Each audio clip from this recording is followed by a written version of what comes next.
I think one of the hardest things to learn as you get older is this: you can disappoint people and still be a good person. And I wish I learned this much earlier. If you are naturally an introvert, sensitive, or someone who really cares about what other people think, you're probably spending so much time trying not to disappoint anybody. You don't want your family to be disappointed in you. You don't want your friends to think you've changed. You don't want your coworkers to think you're difficult. You don't want people to think you're selfish. So you say yes when you actually want to say no. You explain yourself when nobody even asks for an explanation. You change your plans because somebody might be upset. And sometimes you even make decisions based on how the other people are going to react to them.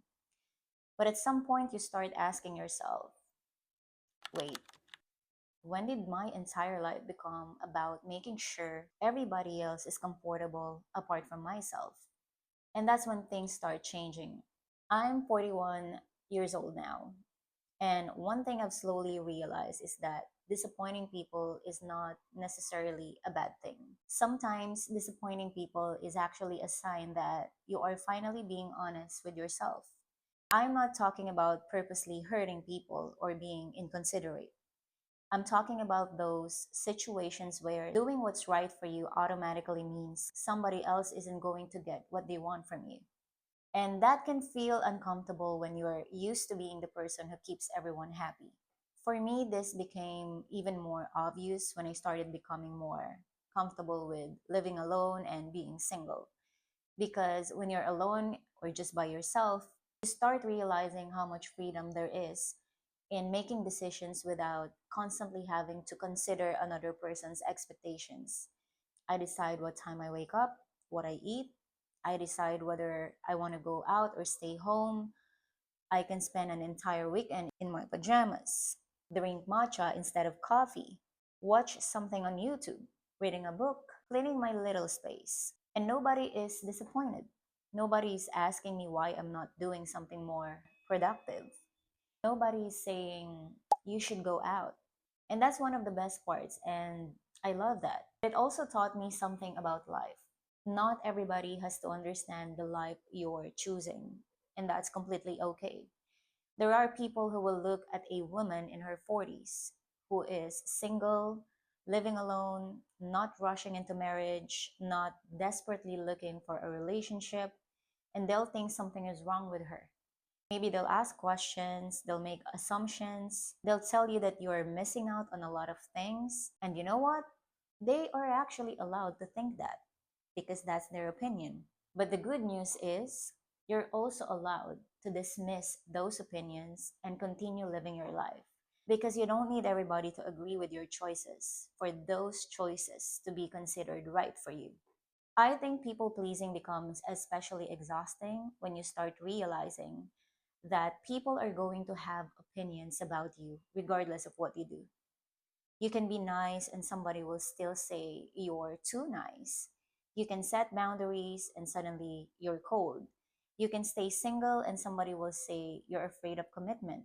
You can get into a relationship and somebody will have an opinion about that too, right? So it's just this never ending cycle. You can work hard and someone will say you're obsessed with work. You can slow down and someone will call you lazy.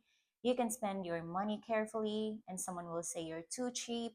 You can spend your money enjoying your life, and somebody will say you're irresponsible. So eventually, you realize you cannot build your life around avoiding other people's opinions because there will always be another opinion. And that's probably one of the biggest lessons I've learned as a millennial. We grew up in a time when there was so much pressure to follow the right timeline. Go to school, get a job, get married, buy the house, have the children, build a career, and then somehow at 30 years old, you're supposed to have everything figured out. But now we're in our 40s and we're looking around like, okay, who the hell decided that was the only way to live? Because life doesn't always happen that way. And I guess that's when I realized that you stop trying so hard to prove that you're doing life correctly. You just want to live your life the way you want it to, a life that actually feels like yours. And sometimes that means disappointing your family, right? Maybe they expected something different from you. Maybe they expected you to get married, to have children, to have a completely different career. Maybe they don't understand why you are perfectly happy living alone. And I know that can be difficult because you love your family. You don't want them to worry about you. You don't want them thinking you've failed in life somehow. But there's a difference between respecting your family's feelings and allowing their expectations to control your life. You can love them and still choose differently.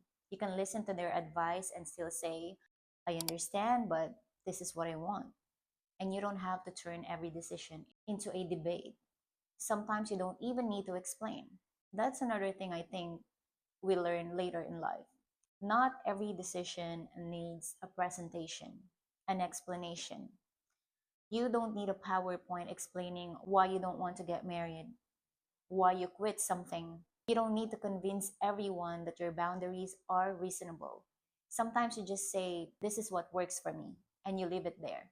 I think the hardest part for people like us, especially introverts and empaths, is accepting that somebody might be disappointed in us because we feel it and we feel it deeply. We can sense when someone's energy changes. We notice the silence. We notice the little change in someone's tone of voice. And before you know it, you're carrying an emotional responsibility that was never yours to begin with. Somebody is disappointed because you finally said no. And somehow you're sitting alone at home feeling guilty about it. Someone being disappointed in you doesn't automatically mean you've done something wrong. You have to keep in mind that it simply means you did not give them what they wanted.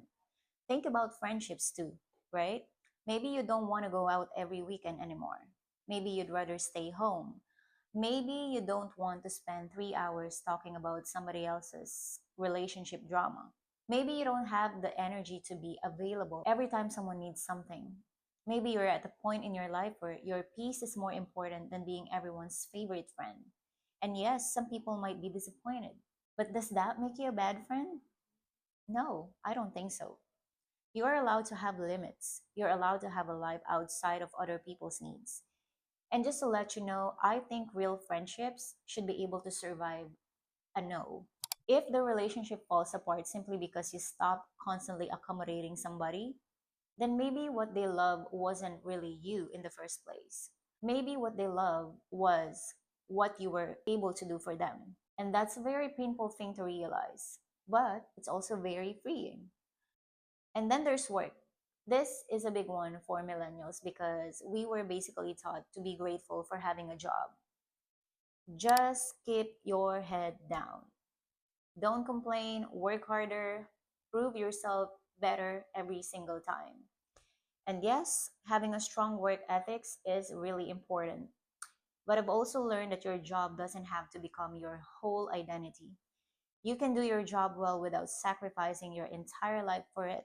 You can say no to things that are unreasonable. You can decide that something isn't working for you anymore. You can want a different career. You can want more time. You can want a slower life. And somebody might think you're making the wrong decisions. Again, they are allowed to think that, but they don't have to live your life. At the end of the day, you do you. And I think that's really the whole point of it all. You have to decide whose disappointment you're willing to live with. Because there is a kind of disappointment that comes from living your life for everyone else. You disappoint yourself. You look back and realize you stayed somewhere because you were afraid of what people would say. You did not pursue something because somebody might think it was unrealistic. You stayed quiet because you didn't want to make anyone uncomfortable. And eventually you realize you were protecting everybody else's feelings while completely ignoring your own. That's the kind of disappointment I don't want anymore. I'd rather disappoint somebody else than disappoint myself. I'd rather have someone misunderstand me than spend another decade pretending to be someone I'm not. I'd rather be called selfish for protecting my peace than be praised for constantly abandoning myself. So, if you're starting to have these realizations and you're finally starting to make decisions that don't make sense to everybody around you, I just want you to know You don't have to make your life understandable to everyone. Maybe you don't want the big house, the big wedding, the big social circles, or the traditional version of success. Maybe you just want your little home, a peaceful morning, enough money to feel secure, a few genuine people, and a life that doesn't constantly exhaust you. That's enough. You don't have to apologize for that. And if someone is disappointed because you're no longer living according to the version of you they created in their head, let them be disappointed. You can still love them, you can still respect them, you can still be kind, but you don't have to betray yourself just to keep somebody else comfortable because you're allowed to choose your peace. You're allowed to choose your life. And most importantly, you can disappoint people and still be a good person. Maybe that's one of the hardest pills to swallow as we get older, but you know what? It's also one of the most freeing feeling. Keep that in mind.